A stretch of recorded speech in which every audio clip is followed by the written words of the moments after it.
जय हिंद दोस्तों। Welcome to the next chapter. ठीक, अब हम सिक्स चैप्टर पे पहुंच चुके हैं। कॉन्स्टिट्यूशन के हम सिक्स चैप्टर पे पहुंच गए। Class 11 political science NCERT books हम कवर कर रहे हैं। तो judiciary six chapter in is about judiciary, न्यायपालिका।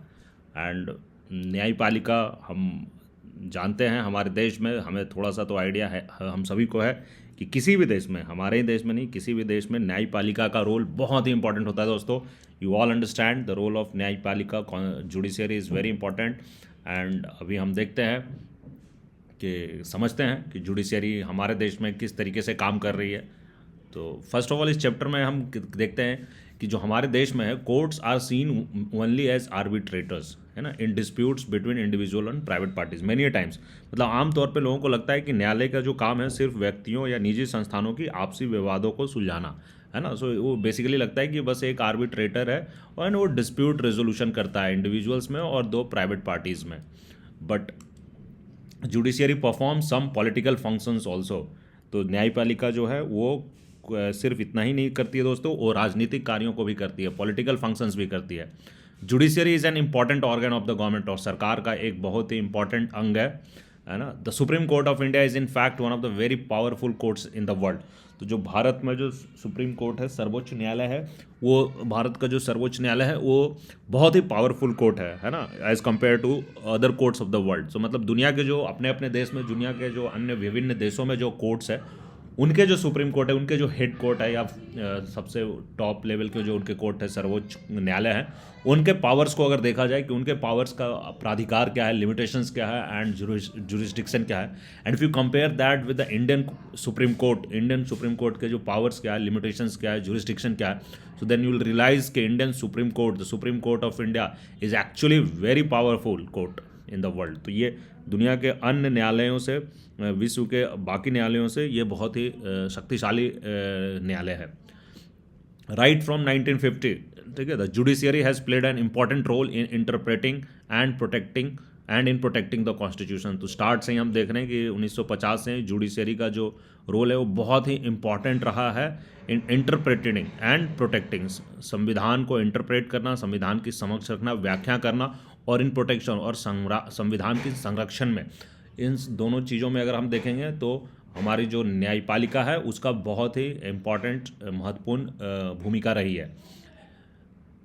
सो इस चैप्टर में हम पढ़ने वाले हैं role and importance of the judiciary, ठीक है, इन द चैप्टर। और जस्ट मैं आप लोगों को याद होगा कि जब फंडामेंटल राइट्स के बारे में हमने पढ़ा था तो वहाँ पे हम लोगों ने सीखा था कि judiciary is very important for protecting our rights. तो हमारे जो अधिकार हैं और जो मौलिक अधिकार है, दोनों अधिकार एवं मौलिक अधिकार दोनों के संरक्षण में सुप्रीम कोर्ट का, इनफैक्ट जुडिशियरी का बहुत ही इंपॉर्टेंट रोल रहा है, बहुत इंपॉर्टेंट भूमिका रहा है। सो एज यूजुअल किसी भी चैप्टर पढ़ने के पहले हम उस चैप्टर का हम पहले समझ लेते हैं कि हम इस चैप्टर से हम क्या सीखने वाले हैं, हमें क्या जानकारी प्राप्त होने वाली है। तो first thing is the meaning of independence of judiciary. न्यायपालिका की स्वतंत्रता का अर्थ क्या है, व्हाट इज़ द मीनिंग, हम क्या समझते हैं। इंडिपेंडेंस ऑफ जुडिशियरी की हम बात करते हैं बट उसका मतलब क्या है, उसका मीनिंग क्या है, सो हम वो समझेंगे। Role of Indian judiciary in protecting our rights, जो हमारे अधिकार हैं उनके संरक्षण में जो भारतीय न्यायपालिका है उसकी क्या भूमिका है ना, role in protecting our rights. तो हमारे अधिकारों के संरक्षण में न्यायपालिका की क्या भूमिका है वो भी हम समझेंगे। Role of the judiciary in interpreting the constitution, संविधान की व्याख्या करने में, है ना, इंटरप्रेटिंग द कॉन्स्टिट्यूशन, संविधान की व्याख्या में क्या भूमिका है न्यायपालिका की, हम वो भी पढ़ने वाले हैं। और the fourth point which we are going to understand is relationship between the judiciary and the parliament of India. तो जो भारत की संसद है, पार्लियामेंट ऑफ इंडिया, और जो जुडिशियरी है, जो न्यायपालिका, इन दोनों के बीच में क्या संबंध है ना। तो संबंध, भारत की संसद और न्यायपालिका के बीच के जो आपसी संबंध है, इसको भी हम डिटेल में समझेंगे। सबसे पहली बात आती है दोस्तों, why do we need an independent judiciary, है ना। हमें स्वतंत्र न्यायपालिका क्यों चाहिए। जुडिशियरी तो ठीक है बट इंडिपेंडेंट जुडिशियरी क्यों चाहिए, इस चीज़ की ज़रूरत क्या है, नीड क्या है, तो ये हमें देखने और समझने वाली बात है। किसी भी समाज में disputes are bound to arise, है ना, between individuals, between groups and between individuals और ग्रुप्स एंड गवर्नमेंट, है ना। तो डिस्प्यूट कहीं भी हो सकते हैं, दो इंडिविजुअल्स के बीच में हो सकते हैं, ग्रुप्स के बीच में हो सकते हैं, इंडिविजुअल्स और ग्रुप्स के बीच में हो सकते हैं, और इनके सरकार के बीच में हो सकते हैं, है ना, जो इंडिविजुअल्स हैं सरकार के बीच में, ग्रुप और सरकार के बीच में। इनफैक्ट हमारे कंट्री में फेडरल कंट्रीज है तो यहाँ सरकार सरकार के बीच में होती है, दो राज्य सरकार के बीच में भी डिस्प्यूट्स होते हैं, राज्य और केंद्र सरकार के बीच में भी डिस्प्यूट होती है। So dispute is bound to happen, ये होगी ही होगी, इसमें कोई रोका नहीं जा सकता है, क्योंकि जहाँ पे व्यक्ति है, समाज है, तो वहाँ विवाद तो उठेंगे। All such disputes must be settled by an independent body in accordance with the principle of rule of law। तो ये जो सारी है डिस्प्यूट्स है, जो इस तरह के सारे डिस्प्यूट्स हैं, इनको एक इंडिपेंडेंट, है ना, स्वतंत्र संस्था के द्वारा इनको सेटल करना चाहिए, इनको हैंडल करना चाहिए, and in accordance with the principle of rule of law, है ना, कानून का शासन, रूल ऑफ लॉ, किसका शासन, कानून का शासन। द रूल ऑफ लॉ का एक सिद्धांत है, कानून के शासन का सिद्धांत है। सो उसके सिद्धांत के हिसाब से एक इंडिपेंडेंट बॉडी को सारे डिस्प्यूट को सेटल करना चाहिए। तो idea of rule of law है जो बेसिकली कानून का शासन, कानून के शासन से हम क्या समझते हैं। सो कानून का the idea of rule of law implies that all individuals, है ना, जो जितने भी सभी इंडिविजुअल्स, रिच और पुअर, मेन और वीमेन, फॉरवर्ड और बैकवर्ड कास्ट, है ना, जो अमीर और गरीब, मैन और वीमेन, पुरुष या महिला, फॉरवर्ड और बैकवर्ड कास्ट, है ना, फॉरवर्ड या पिछड़ी जाति, है ना, सवर्ण या पिछड़ी जाति, या subjected to the same law. तो जो किसी भी, वो सारे इंडिविजुअल्स जो हैं वो किसी भी वर्ग विशेष से आते हों, वो किसी भी जेंडर के हो, वो किसी भी कास्ट के हों, they all are subjected to the same law. वो सभी सेम कानून, है ना, एक ही कानून से उनको सबको मापा जाता है, उन सबके ऊपर एक ही कानून लागू होता है। The principal role of the judiciary is to protect rule of law and ensure supremacy of law। तो जो मुख्य भूमिका है न्यायपालिका की, जो प्रमुख भूमिका है वो है कि कानून की शासन, जो प्रोटेक्ट रूल ऑफ लॉ, कानून के शासन की संरक्षण करना, ये जुडिशियरी का प्रमुख भूमिका है। And ensure supremacy of the law, और कानून की सर्वोच्चता, सुप्रीमेसी, है ना, द कानून has to be the supreme, the law has to be the supreme. So कानून की सर्वोच्चता को सुनिश्चित करना। कहीं भी किसी भी देश में क्या हो सकता है, बेसिकली जो कानून है उसको सर्वोच्च होना है, लॉ को सर्वोच्च होना है। So everything has to be under the ambit of the law. So it safeguards rights of the individuals, settles disputes in accordance with the law, and ensures that democracy does not give way to individual or group dictatorship। तो ये जो rights of the individual, व्यक्तिगत अधिकारों को safeguard करता है, उसको protect करता है। Settle disputes in accordance with the law, तो जो विवाद हैं उसको सेटल करता है in accordance with the law, कानून के अनुसार सेटल करता है। And ensure that democracy does not give way to individual और ग्रुप डिक्टेटरशिप, और जो लोकतंत्र है ना, वो does not give way to individual और ग्रुप डिक्टेटरशिप। तो ये किसी इंडिविजुअल या किसी ग्रुप का जो तानाशाह है वो होने से रोकता है, डेमोक्रेसी को सस्टेन करने में मदद करता है। In order to be able to do all this, it is necessary that the judiciary is independent of any political pressures। तो इन सब चीज़ों को करने के लिए ये इंपॉर्टेंट है, ये एक ज़रूरत है, इंपॉर्टेंट ही नहीं, ये एक ज़रूरत है, नेसेसिटी है कि जुडिशरी जो है वो पॉलिटिकल प्रेशर से, राजनीतिक दबावों से इंडिपेंडेंट रहे, इनसे स्वतंत्र है। तो अब हम समझेंगे कि what is independence of judiciary, है ना। Simply stated independence of judiciary means that, जो इंडिपेंडेंस ऑफ जुडिशरी का अगर सिंपल मीनिंग समझे तो है कि the other organs of the government like the executive and legislature must not restrain the functioning of judiciary in such a way that it is unable to do justice.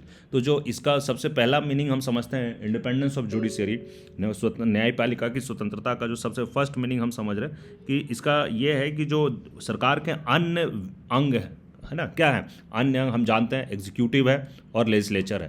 तो ये जो दोनों अंग है, एग्जीक्यूटिव और लेजिस्लेचर, ये judiciary के कार्यों को, है ना, उसके कार्य निष्पादन में कोई बाधा ना पैदा करे, कोई रिस्ट्रेन नहीं करे, है ना। तो जुडिशरी फंक्शन जो कर रहा है वो एग्जीक्यूटिव और लेजिस्लेचर के किन्हीं बाधाओं से वो प्रभावित नहीं होगा।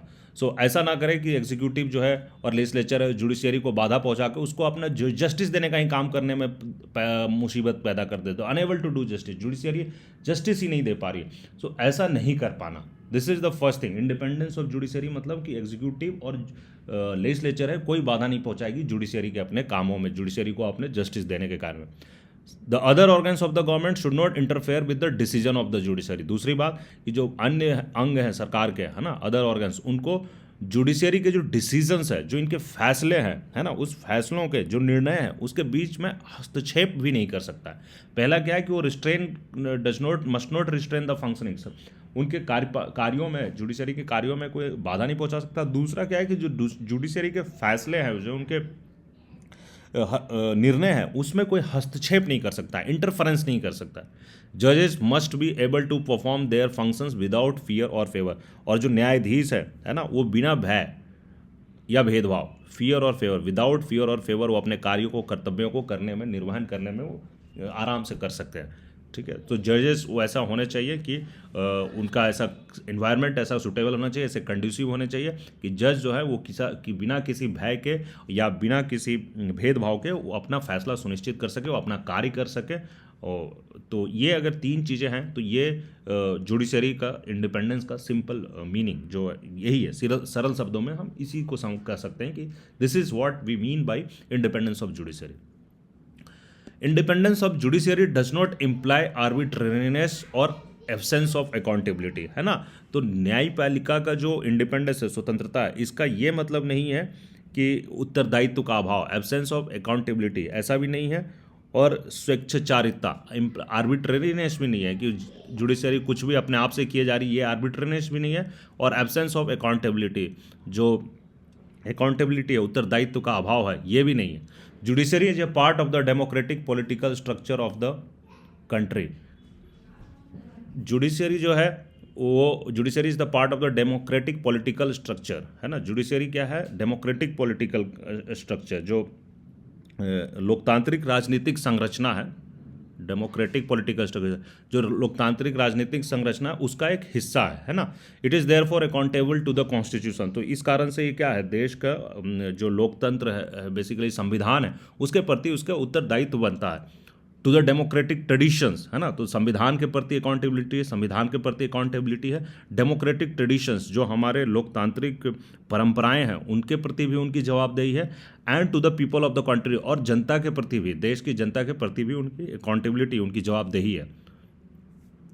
सो अब हम आगे समझेंगे कि how can the independence of judiciary be provided and protected. तो इंडिपेंडेंट ऑफ जुडिशियरी कैसे प्रदान किया जा सकता है और कैसे इसको सुनिश्चित किया जा सकता है। The Indian constitution has ensured the independence of the judiciary through a number of measures. तो भारत के जो संविधान है उसमें बहुत सारे ऐसे मेजर्स लिए गए हैं जिसके द्वारा जुडिशरी को इंडिपेंडेंस दिया जा रहा है। The legislature is not involve in the process of appointment of जजेस। तो सबसे पहली बात तो क्या है कि अगर इंडिपेंडेंस ऑफ जुडिशरी जो हमारे संविधान कैसे इंश्योर करता है, तो सबसे पहली बात है कि जो जजेस का जो अपॉइंटमेंट है, जो जजेस की नियुक्ति होती है, उस पूरी प्रक्रिया में लेजिस्लेचर का कोई इन्वॉल्वमेंट नहीं है। Thus it was believed that the party politics would not play a role in the process of the appointment। तो ऐसा माना गया था कि जो पार्टी की जो पॉलिटिक्स है वो कोई रोल प्ले नहीं करेगी, उसकी कोई भूमिका नहीं होगी जजेस के अपॉइंटमेंट में। In order to be appointed as a जज, a person must have experience as a lawyer and और must be well versed in law. तो एक जज बनने के लिए क्या होनी चाहिए, उनकी क्या क्राइटेरिया होनी चाहिए? उनको लॉयर का एक्सपीरियंस होना चाहिए, उनका एक लॉयर होने का, उनके पास वकील होने का एक एक्सपीरियंस होना चाहिए। और must be well versed in the law, और या फिर वो कानून के बहुत ज्ञाता हो, कानून के बहुत एक्सपर्ट रहे हो, है ना। Political opinions of the person और his or her political loyalty should not be the criteria for appointment judiciary. तो उसके जो राजनीतिक ओपिनियन है ना, या उसकी जो राजनीतिक लॉयल्टी है, जो किसी पार्टी विशेष के प्रति, या उसकी जो लॉयल्टी है, ये सब क्राइटेरिया नहीं होना चाहिए जुडिशरी के अपॉइंटमेंट के लिए। दूसरी जो इंपॉर्टेंट चीज़ है कि इंडिपेंडेंस ऑफ जुडिशरी के लिए कि जजेज हैव ए फिक्स्ड, जजेज का जो टेन्योर होता है, जो समय होता है, जितने समय के लिए उनका अपॉइंटमेंट किया जाता है, वो फिक्स होता है। They hold the office till reaching the age of retirement. तो रिटायरमेंट के एज तक वो ऑफिस में रहते हैं। Only in the exceptional cases, कुछ केसेस में जजेस में भी रिमूव्ड। हाँ, तो जज कहीं ऐसा ना हो जाए कि वही बेतरतीब हो जाए और वही लिमिटलेस हो जाए, तो उसके लिए कुछ एक्सेप्शनल ग्राउंड्स पे जजेस को रिमूव किया जा सकता है। But otherwise they have the security of the tenure. But अन्य केसों में अन्यथा देखा जाए तो उनकी जो टेन्यूर है वो सुरक्षित है। Security of the tenure ensures that जजेस कुड फंक्शन विदाउट फियर और फेवर। तो जब सिक्योरिटी ऑफ टेन्यूर, जब उनका टेन्यूर सुरक्षित है, तो वो बिना किसी भय या भेदभाव के आराम से वो कार्य कर सकते हैं, काम अपने कार्यों का निष्पादन कर सकते हैं। तो constitution prescribes a very difficult procedure for removal of जजेस। तो जो संविधान है, जजेस को हटाने का जो प्रोसीजर है, जो उनको रिमूव करने का जो प्रोसीजर है, वो काफ़ी डिफिकल्ट रखा है। वो जानबूझकर डिफिकल्ट रखा गया है कि जजेस को आसान तरीके से नहीं हटाया जा सके। बहुत ही क्रिटिकल कंडीशंस में ही, बहुत ही सोच समझकर और बहुत ज़रूरत होने पर ही उनको हटाया जा सके। The constitution makers believed that a difficult procedure of removal would provide security of the office to the members of judiciary। तो जो संविधान निर्माता था उनको ये विश्वास था कि अगर डिफ़िकल्ट प्रोसीजर ऑफ रिमूवल रहेगा, जो प्रोसीजर रिमूवल की प्रोसीजर अगर डिफ़िकल्ट रहेगी, तो ये इनको एक, इनके ऑफिस को, इनके कार्यालय को एक सिक्योरिटी प्रदान करेगा। The judiciary is not financially dependent on either the executive और द लेजिस्लेटर। द तीसरी इंपॉर्टेंट चीज़ है कि it is not financially dependent. ये एग्जीक्यूटिव या लेजिस्लेचर पे ये फाइनेंशियली डिपेंडेंट नहीं है, वित्तीय रूप से उन पर निर्भर नहीं करते हैं। The constitution provides that the salaries and allowances of the जजेज are not subjected to the approval of legislature. तो संविधान में ये भी प्रावधान है कि जो इनकी सैलरी और अलाउंसेस है, जो इनकी तनख्वाह और भत्ता, वेतन और भत्ते हैं, वो लेजिस्लेचर का अप्रूवल के हिसाब से नहीं होता है। The actions and decisions of the जजेज are immune from personal criticism. और जो इनके एक्शन है या जो इनके डिसीजंस है, फैसले हैं, वो इम्यून फ्रॉम पर्सनल क्रिटिसिज्म, ये व्यक्तिगत क्रिटिसिज्म से इम्यून किए गए हैं, उनसे बचाया गया। The judiciary has the power to penalize those who are found guilty of contempt of court. तो अगर कोई कोर्ट की अवमानना करता है, कंटेम्प्ट करता है, तो ऐसे में जज जुडिशरी के पास पावर है कि उसको भी वो सज़ा सुना सकता है, पिनलाइज कर सकता है अगर कोर्ट की अवमानना करे तो, कंटेम्प्ट ऑफ कोर्ट के रूप में। This authority of the court is seen as an effective protection to the जजेज फ्रॉम अनफेयर क्रिटिसिज्म।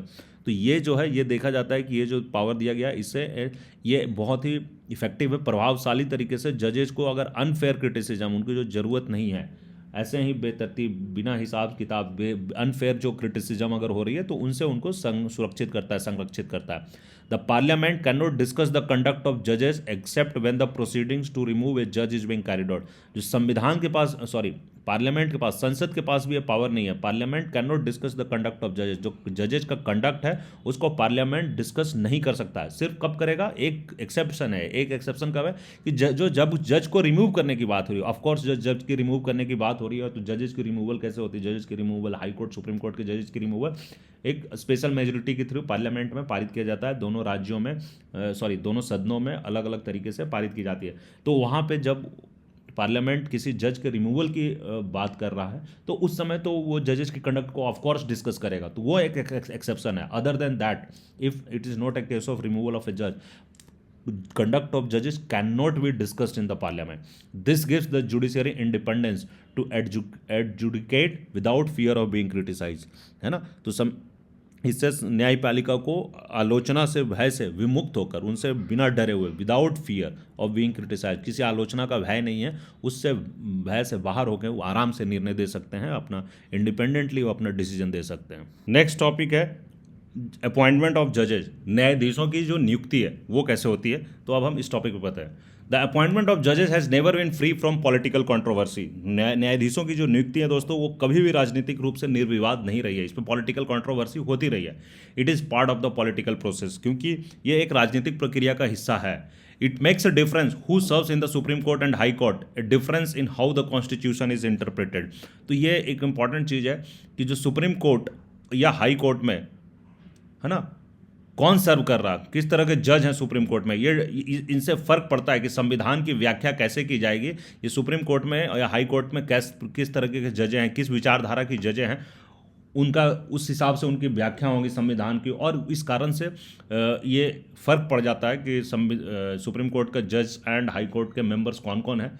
तो ये जो फैसले हैं, जो संविधान के व्याख्याओं से रिलेटेड फैसले हैं, उस पर थोड़ा तो असर आ ही जाता है। सो यहाँ पे क्या होता है, the political philosophy of the जजेज, their views about active and assertive judiciary or controlled and committed judiciary have an impact on the fate of the legislations enacted। तो जो बहुत सारे जो कानून जो बनाए जाते हैं, legislation जो बनाए जाते हैं, उसमें political philosophy of judges की जो राजनीतिक सोच है, जो उनकी राजनीतिक समझ है ना, उनकी राजनीतिक फिलॉसफी जो है वो एंड देयर एक्टिव व्यूज़, उनका जो व्यूज़ है, active and assertive judiciary, judiciary को कितना एक्टिव एंड कितना असर्ट करते हैं या कितना कंट्रोल करते हैं, या फिर कमिटेड जुडिशरी, न्याय जुडिशरी को कितना कमिटेड रखते हैं। सो इन सब चीज़ों के है ना कि राजनीतिक दर्शन क्या है उनका, सक्रिय या मुखर न्यायपालिका, असर्टिव जुडिशरी की बात कर रहे हैं हम, मुखर न्यायपालिका की बात कर रहे हैं, नियंत्रित और प्रतिबद्ध, कंट्रोल्ड एंड कमिटेड जुडिशरी।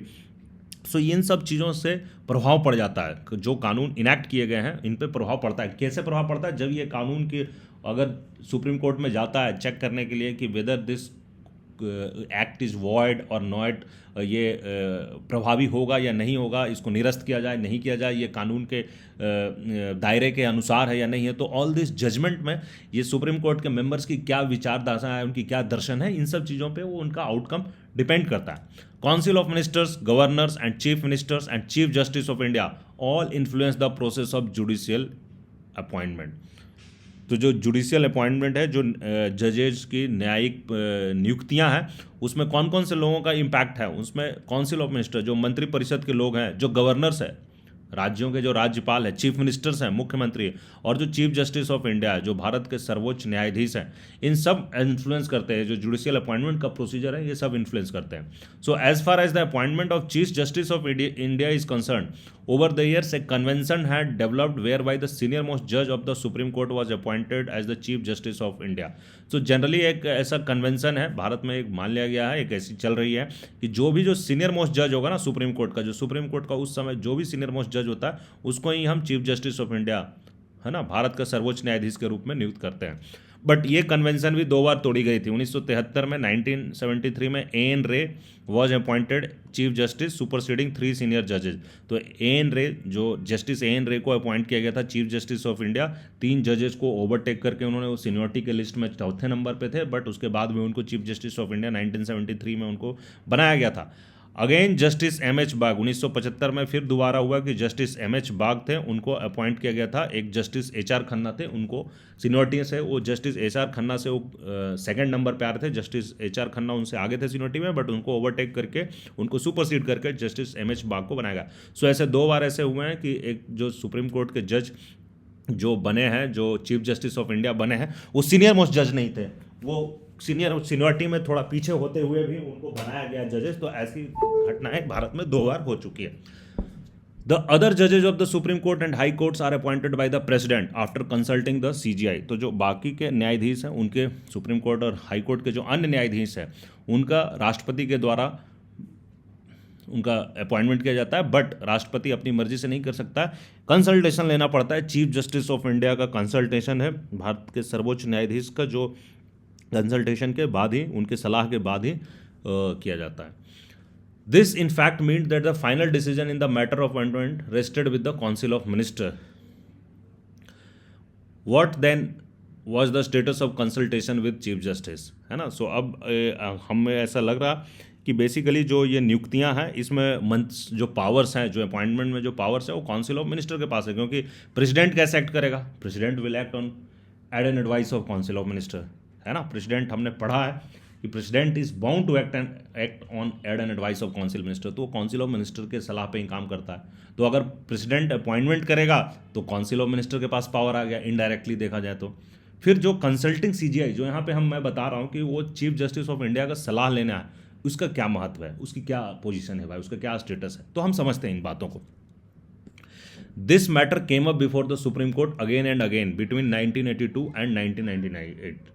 सो ये मैटर कि काउंसिल ऑफ मिनिस्टर के, मतलब काउंसिल ऑफ मिनिस्टर मतलब आई एम सेइंग कि उनके बिहाफ पे, ऑफ कोर्स उनके एडवाइस पे प्रेसिडेंट काम करेगा। तो जो प्रेसिडेंट है वो डिसीजन लेगा कि किसको अपॉइंट करना है, या वो सुप्रीम कोर्ट के चीफ जस्टिस के सलाह पे लेगा, और वो सलाह बाइंडिंग है या नहीं है, उन्होंने सलाह कुछ दिया, वो मानना है या नहीं मानना है प्रेसिडेंट को, प्रेसिडेंट क्या बाध्य है सुप्रीम कोर्ट के चीफ जस्टिस ऑफ इंडिया का फैसला मानने के लिए कि जिसको चीफ जस्टिस ऑफ इंडिया ने रिकमेंड किया, क्या उसी को हमें जजेस नियुक्त करना है सुप्रीम कोर्ट, हाई कोर्ट में। तो ये मैटर सुप्रीम कोर्ट में, ऑफ कोर्स इस मैटर पे काफ़ी बात विवाद हुआ, और ये सुप्रीम कोर्ट में बार बार आया, 1982 से 1998 तक बार बार सुप्रीम कोर्ट में डिस्कस हुआ है।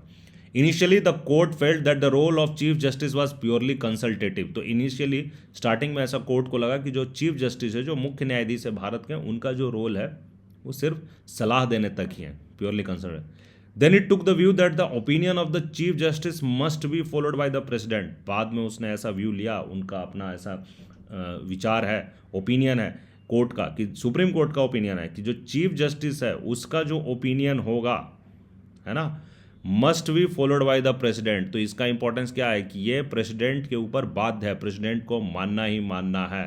Finally the supreme court has come up with A novel procedure. बाद में सुप्रीम कोर्ट एक नए प्रोसीजर के साथ आया है। It has suggested that chief justice should recommend name of persons to be appointed in consultation with 4 senior most जजेज of the court. तो बाद में इसको थोड़ा सा सुप्रीम कोर्ट ने एक सही तरीके से कहा कि ये ऐसे क्या हो रहा था कि पहले power president through president council of minister के पास, दूसरा अंडरस्टैंडिंग था कि जो चीफ जस्टिस ऑफ इंडिया जिसको चाहेगा उसको बनाएगा, जिसको मतलब ऑफकोर्स सम जजेस को ही, but then the power is totally rested with chief justice of India. So इसको एक सही रास्ता लेकर आ गया, मतलब सही तो सही गलत तो कहने वाला मैं क्या ही हूँ, बट मैं ये कह सकता हूँ कि एक नोबल प्रोसीजर लाया, एक नया रास्ता लाया, है ना। उसमें इन्होंने कर दिया कि चीफ जस्टिस ऑफ इंडिया उसी का नाम रेकमेंड करेगा, है ना, in consultation with 4 senior most जजेज ऑफ द कोर्ट। तो जो कोर्ट के 4 सीनियर मोस्ट जज होंगे, सुप्रीम कोर्ट के जो 4 सीनियर मोस्ट जज होंगे, वो लोग जिसका नाम रेकमेंड करेंगे, मतलब उन सब चारों के साथ मिलकर चीफ जस्टिस ऑफ इंडिया ही नाम कंसल्ट करके भेजेंगे, उनके कंसल्टेशन के बाद नाम भेजेंगे। Thus the supreme court has establish the principle of collegiality in making recommendations for appointment, है ना।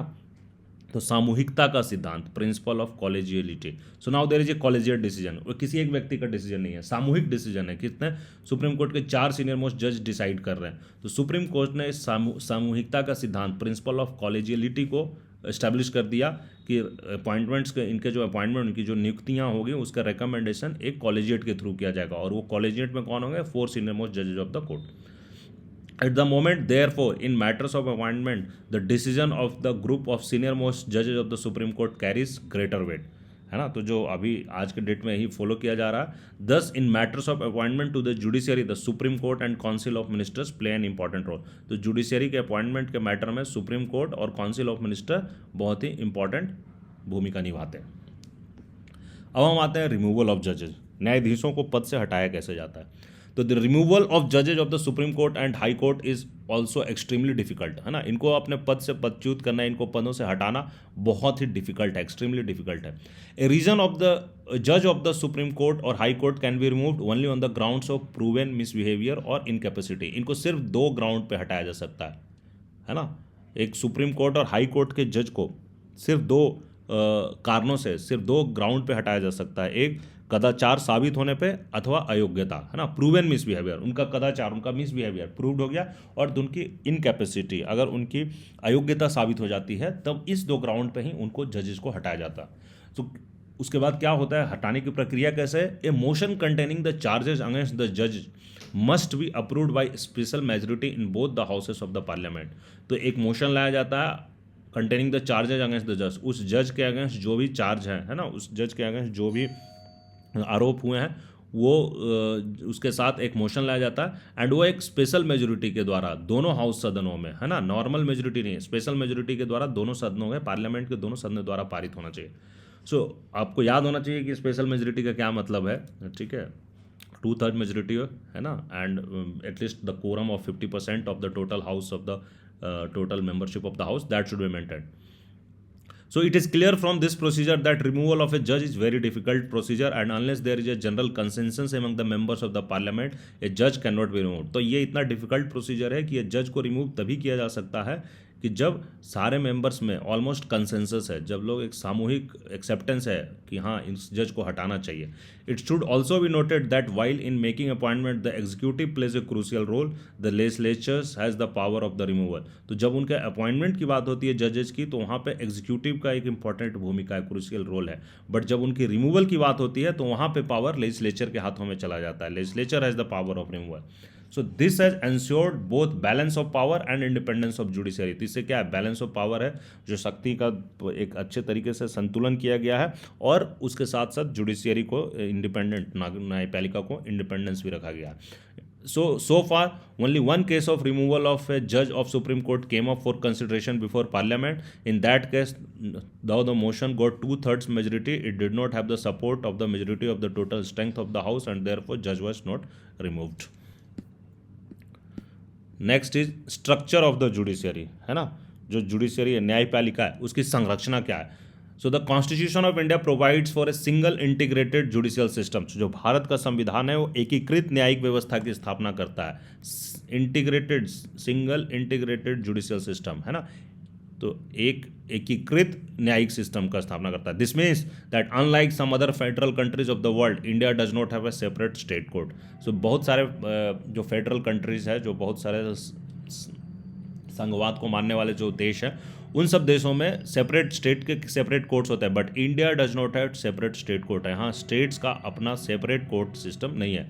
The structure of judiciary in India is pyramid with the supreme court at the top. तो हमारा जो structure है judiciary का हमारे देश में, भारत में, वो एक पिरामिड की तरह है, जहाँ पे सुप्रीम कोर्ट सबसे ऊपर में है, supreme court at the top पे बैठा हुआ है। उसके नीचे क्या है, उसके नीचे high courts below them, and उनके नीचे क्या है, उनके नीचे डिस्ट्रिक्ट एंड सबऑर्डिनेट कोर्ट्स। तो सबसे ऊपर सुप्रीम कोर्ट, उसके नीचे हाई कोर्ट, उसके नीचे district and subordinate court at the lowest लो।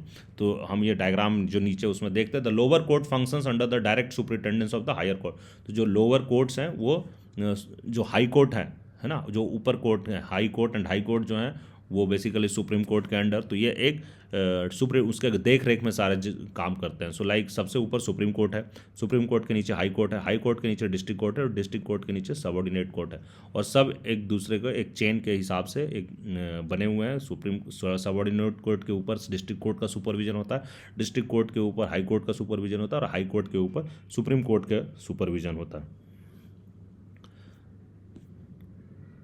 अब हम पढ़ते हैं जुरिस्डिक्शन ऑफ सुप्रीम कोर्ट। तो सर्वोच्च न्यायालय का क्या क्षेत्राधिकार है, ये अब हम देखते हैं।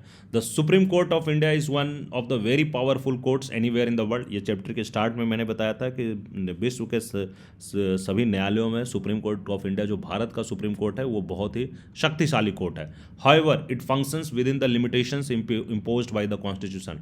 बट ये जो संविधान के द्वारा कुछ लिमिटेशंस लगाए गए हैं, उसके अंडर ही काम करता है। The functions and responsibility the supreme court are defined by the constitution. तो सुप्रीम कोर्ट के जो कार्य, उनका डेफिनेशन कौन करता है, supreme court are defined by the constitution. The supreme court has specific jurisdiction और स्कोप ऑफ पावर। तो इनके क्या क्या क्षेत्राधिकार है और किस खास किस्म की शक्तियां हैं, ये सब संविधान के द्वारा निर्धारित किए गए हैं। सबसे पहला अधिकार जो सुप्रीम कोर्ट का क्षेत्राधिकार है, ओरिजिनल जुरिस्डिक्शन, है ना। तो मौलिक क्षेत्राधिकार, original jurisdiction means cases that can be directly considered by the supreme court without going to lower courts before that. तो ऐसे केसेस जो डायरेक्ट सुप्रीम कोर्ट में आ जाएंगे, है ना, directly considered by the supreme court और without going to lower court, इनको किसी लोअर कोर्ट में जाने की जरूरत नहीं। ये मुद्दे, ये केसेस जो हैं वो डायरेक्टली सुप्रीम कोर्ट में आएंगे। सो कौन कौन से cases involving federal relations go directly to the supreme court. Of course ये सेंस भी बनता है कि जो फेडरल रिलेशन है, जो संघवाद से जुड़े हुए केसेस हैं, है ना, सेंटर और स्टेट के बीच में फ़र्क है, केंद्र सरकार और राज्य सरकार के बीच में फ़र्क है, तो ऑफ कोर्स ये हाई कोर्ट में नहीं जा सकता, ये डायरेक्ट सुप्रीम कोर्ट में जाएगा, क्योंकि ये एक राज्य और एक केंद्र सरकार के बीच का मुद्दा। नाउ अगर दो राज्य सरकारों में भी आपस में डिस्प्यूट है ना, तो जो दो राज्य सरकारों के बीच में आपस में डिस्प्यूट है, तो कौन से हाई कोर्ट में जाएगा भाई। दोनों का हाई कोर्ट में देयर इज ए चांस कि वो अपना हाई कोर्ट अपने राज्य को पक्षपात कर ले, तो ये मैटर भी सुप्रीम कोर्ट में डायरेक्टली जाएगा। So the original jurisdiction of supreme court establishes it as an umpire in all disputes regarding federal matters. तो जो फेडरल संघवाद से जुड़ी हुई जितनी भी सारी बातें हैं, इसमें ये एक अंपायर के रूप में काम करता है। इन एनी फेडरल कंट्री, किसी भी जो फेडरल कंट्री है, उसमें legal disputes are bound to arise between the union and the states, है ना। तो यूनियन और स्टेट्स केंद्र और राज्यों के बीच में झगड़ा तो होगा ही होगा, एमंग स्टेट देमसेल्फ, और राज्यों के बीच में आपस में भी होगा। So the power to resolve such cases is interested to the supreme court of India. जैसा कि मैंने बताया कि ऐसे सारी cases supreme court of India में जाती है। It is called original jurisdiction because supreme court alone has the power to deal with such cases. तो इनको ओरिजिनल जुरिस्डिक्शन बोलते हैं, है ना, मौलिक क्षेत्राधिकार बोलते हैं, क्योंकि इसमें सिर्फ सुप्रीम कोर्ट को alone, supreme court alone has the power to deal with such cases. ऐसे केसेस को डील करने का सिर्फ और सिर्फ सुप्रीम कोर्ट के पास पावर है।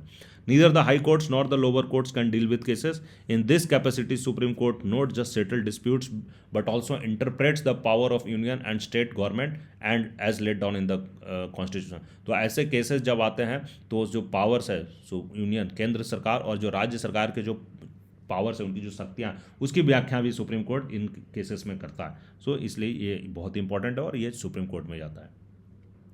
रिट जुरिडिक्शन, है ना, रिट संबंधित क्षेत्राधिकार। रिट्स के बारे में जब, या फिर यू रिमेंबर, जब मैं फंडामेंटल राइट्स की चैप्टर पढ़ा रहा था, फंडामेंटल राइट चैप्टर पढ़ा रहा था, मौलिक अधिकारों के बारे में बता रहा था आप लोगों को, तब मैंने रिट्स की बात की थी। So as you have already studied in the chapter, yes, ये वही बात कर रहा है कि हुज, तो अगर कभी फंडामेंटल राइट्स का वायलेशन हुआ है, किसी भी व्यक्ति के, अगर किसी भी इंडिविजुअल का अगर कोई फंडामेंटल राइट का वायलेशन होता है किसी व्यक्ति के द्वारा, राज्य के द्वारा, तो he can directly move to the supreme court. तो उसके पास अधिकार है कि वो डायरेक्टली सुप्रीम कोर्ट जा सकता है रिमेडी के लिए। आपने इस सुप्रीम जो फंडामेंटल राइट का जो उल्लंघन हुआ है उसका हटाने के लिए, उसके उपचार के लिए वो सीधा का सीधा डायरेक्टली सुप्रीम कोर्ट जा सकता है। And supreme court can give special order in form of writ, और सुप्रीम कोर्ट यहाँ रिट्स के रूप में ऑर्डर्स दे सकता है। रिट्स भी कितने तरह के रिट्स है, ये मैंने उसमें आपको उस चैप्टर में कवर किया था। अगर आपको डिटेल में समझना है रिट्स क्या है, रिट्स कितने तरह के रिट्स हैं, तो वो आप राइट्स वाले chapter, rights in Indian constitution, उस चैप्टर को एक बार आप रेफर कर सकते हैं। The high courts can also issue Ritz but the person whose rights are violated have choice of either approaching the high court or approaching the supreme court directly। तो ऐसे मुद्दे में अगर मौलिक अधिकारों के बारे में अगर कोई उल्लंघन हुआ है तो वो मैटर हाई कोर्ट या सुप्रीम कोर्ट दोनों जा सकता है ना, कहीं भी जा सकता है। हाई कोर्ट में भी मैटर जा सकता है या सुप्रीम कोर्ट में भी जा सकता है कि वो बट इसमें अधिकार किसका है? द पर्सन, जिस व्यक्ति का अधिकार उल्लंघन हुआ है, जिस व्यक्ति के अधिकारों का हनन हुआ है, जिस व्यक्ति के अधिकारों का उल्लंघन हुआ, उस व्यक्ति के पास पावर है, he has the choice to either approach the high court. तो उसके पास चॉइस है कि या तो वो हाई कोर्ट जाए या सुप्रीम कोर्ट डायरेक्टली जाए। Though such writs the court can through such writs the court can give orders to the executive to act or not to act in a particular way. और इन Ritz के माध्यम से जो court है, अगर वो व्यक्ति हाई कोर्ट गया है तो हाई कोर्ट के पास भी पावर है रिट्स इशू करने का। अगर वो व्यक्ति सुप्रीम कोर्ट गया तो सुप्रीम कोर्ट के पास भी पावर है रिट्स इशू करने का। वो एग्जीक्यूटिव को निर्देश दे सकता है, ऑर्डर दे सकता है कि किसी एक खास तरीके से एक्ट करना है, या किसी एक खास तरीके से एक्ट करने पर रोक लगा सकता है कि आपको इस तरीके से एक्ट नहीं करना है। अपेलेट जुरिस्डिक्शन, अपीली क्षेत्राधिकार। The supreme court is the highest court of the appeal, है ना, ये बहुत इंपॉर्टेंट स्टेटमेंट है। Supreme court is the highest court of appeal, सर्वोच्च न्यायालय अपील का उच्चतम न्यायालय। A person can appeal to the supreme court against the decision of high court. कोई भी फैसला जो हाई कोर्ट में आया है उस डिसीजन के अगेंस्ट में व्यक्ति सुप्रीम कोर्ट जा सकता है, against the decision of the high court. However high court must certify the case is fit for appeal, but वहाँ पे हाई कोर्ट को एक सर्टिफिकेट देना होता है कि ये केस फिट है, अपील करने के लायक है। That is to say that involves a serious matter of interpretation of law और कॉन्स्टिट्यूशन। मतलब ये एक ऐसा मैटर को इन्वॉल्व करता है जहाँ पे कानून की व्याख्या या संविधान की व्याख्या की जरूरत है।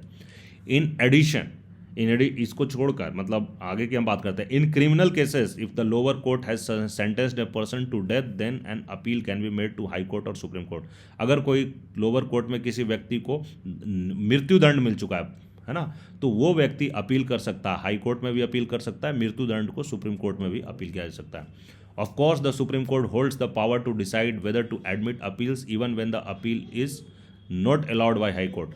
अगर कभी हाई कोर्ट ऐसा सर्टिफिकेट देने से मना कर देता है, सर्टिफिकेट हाई कोर्ट सर्टिफाई नहीं करता है कि ये केस अपील सुप्रीम कोर्ट में अपील करने के लिए फिट नहीं है, तब भी सुप्रीम कोर्ट के पास तो ऑफकोर्स सुप्रीम कोर्ट, चूंकि सुप्रीम कोर्ट सुप्रीम है, सुप्रीम कोर्ट सर्वोच्च है, सबसे ऊपर है, तो holds to power to decide. Supreme court decide कर सकता है कि whether to admit the appeal, वो अपील को एडमिट करना है या नहीं करना है। When appeal is not allowed by the high court, तो हाई कोर्ट ने उस अपील को मना कर दिया कि ये अपील नहीं जा सकता है, अपील करने के लिए उसको सर्टिफिकेट नहीं दिया। But then also supreme court अगर चाहती है तो वो सुप्रीम कोर्ट डिसाइड कर सकती है और उस अपील को एडमिट कर सकती है। The appellate jurisdiction means that the Supreme Court will reconsider the case and legal issues involved if in it. तो जो appellate jurisdiction का मतलब हुआ कि सुप्रीम कोर्ट उस केस को फिर से रिकंसिडर करेगी, फिर से पुनर्विचार करेगी, एंड द लीगल इशूज़ में जो भी जो लीगल इशूज़ हैं वो सारे चीज़ों को, जो कानूनी चीज़ें हैं, पेंच हैं, उन सब चीज़ों को समझेगी. If the court thinks that the law of the constitution law or the constitution has a different meaning from what the lower courts understood, then the Supreme Court will change the ruling and along with that also give new interpretation of the provision involved. तो अगर supreme court को ऐसा लगता है, supreme court को ऐसा लगता है कि संविधान का या कानून का, लॉ और कॉन्स्टिट्यूशन का एक डिफरेंट अंडरस्टैंडिंग है, अगर उनकी एक डिफरेंट मीनिंग आती है और जो छोटे न्यायालय हैं, जो लोअर कोर्ट्स हैं, उन्होंने दूसरे तरीके से समझा है एज़ कम्पेयर टू हमारे जो एस्टेब्लिश्ड लॉ हैं और जो कॉन्स्टिट्यूशन है, उसकी मीनिंग डिफरेंट नहीं कर रही, बट लोअर कोर्ट्स ने इसको डिफरेंट तरीके से समझा, तो उस केसेस में supreme court will change the ruling, supreme court उस रूलिंग को बदल देगी. And along with that also give new interpretation, और उसके साथ साथ नई व्याख्या भी देगी, वो जो सारे प्रोविजंस इन्वॉल्व है उन सब का. High courts to have appellate jurisdiction over the decision given by the courts below there, और जो हाई कोर्ट्स हैं, राज्यों के जो हाई कोर्ट्स हैं, उनके पास भी एपेलेट जुरिस्डिक्शन है over the decisions given by the courts below them. उनके बिलो जो कोर्ट्स हैं, जो district court and subordinate courts का जो डिसीजन है, उनके ऊपर हाई कोर्ट का एपेलेट जुरिस्डिक्शन है. कमिंग टू एडवाइजरी जुरिस्डिक्शन, जो नेक्स्ट है वो है सलाह संबंधी क्षेत्राधिकार. So in addition to the original and appellate jurisdiction, है ना, मौलिक और अपीली क्षेत्राधिकार के अतिरिक्त the supreme court of India possess advisory jurisdiction also. तो सुप्रीम कोर्ट के पास सलाह संबंधी क्षेत्राधिकार भी है. This means that the president of India can refer any matter that is of public importance और लॉ इम्पोर्टेंस और that which involves interpretation of the constitution so supreme court for advice. तो अगर प्रेसिडेंट ऑफ इंडिया, भारत के राष्ट्रपति को ऐसा लगता है तो कोई मैटर ऐसा है जो पब्लिक इंपॉर्टेंस की मैटर है, जो समाज के लिए बहुत इंपॉर्टेंट मैटर है, और या फिर कोई ऐसा मैटर है जो संविधान को समझने, संविधान की व्याख्या से जुड़ी हुई मैटर है, जिसमें संविधान का समझ इन्वॉल्व है, सो संविधान का इंटरप्रिटेशन इन्वॉल्व, तो ऐसे मैटर्स को प्रेसिडेंट सुप्रीम कोर्ट को भेज सकता है, सुप्रीम कोर्ट को भेज सकता है कि सुप्रीम कोर्ट से एक सलाह मांग सकता है इन मुद्दों पे. However, the Supreme Court is not bound to give advice on such matter and the President is not bound to accept such an advice. यहाँ पे बहुत इंपॉर्टेंट चीज़ ये बताया जा रहा कि प्रेसिडेंट के पास अधिकार है कि सुप्रीम कोर्ट से सलाह मांग सकता है, but supreme court is not bound, supreme court वो सलाह देने के लिए बाध्य नहीं है. सुप्रीम कोर्ट के ऊपर ये कोई ऐसा कंपल्सन नहीं है, सुप्रीम कोर्ट चाहे तो सलाह दे सकता है प्रेसिडेंट को, और अगर सुप्रीम कोर्ट को ऐसा लगता है कि नहीं ये सलाह देने की ज़रूरत नहीं है तो नहीं भी दे सकता है. At the same time president अगर उसने सलाह दे दिया, सुप्रीम कोर्ट ने सलाह दे दिया, तो president is not bound to accept such an advice. So president के भी ये बाध्य नहीं है कि सुप्रीम कोर्ट को फैसले को माने या सुप्रीम कोर्ट के फैसले को ना माने, या प्रेसिडेंट अपनी विवेक से फैसला ले सकता है. फिर यहाँ पे बात आती है भाई कि then what is the utility of advisory power of the supreme court. जब उसकी सलाह मानने का प्रेसिडेंट भी बाउंड नहीं है और वो सलाह देने के लिए सुप्रीम कोर्ट खुद ही बाउंड नहीं है, तो फिर ऐसे सलाह संबंधी जो अधिकार हैं, इसके जो शक्तियाँ, इसकी वैल्यू ही क्या है, इसकी ज़रूरत ही क्या है. The utility is two fold, है ना. तो यहाँ पे इसके दो मुख्य उपयोगिताएँ हैं. The first place, it allows the government to seek legal opinion on a matter of importance before taking action.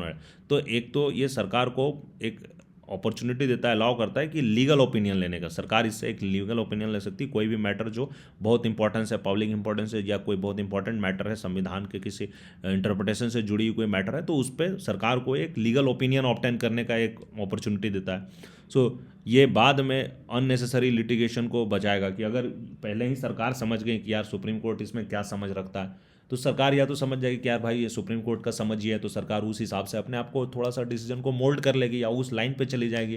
क्योंकि अगर वो सरकार ने ऐसा नहीं किया और वो फिर भी लागू कर दिया, तो कल एनीवे वो मैटर वो सुप्रीम कोर्ट में जा सकता है, कोई बंदा केस करेगा और मैटर चला जाएगा सुप्रीम कोर्ट में, और फिर सुप्रीम कोर्ट एक मैटर लिटिगेशन में चला गया, कल सुप्रीम कोर्ट फिर अपना वो फैसला डिफरेंट तरीके से दे देगा.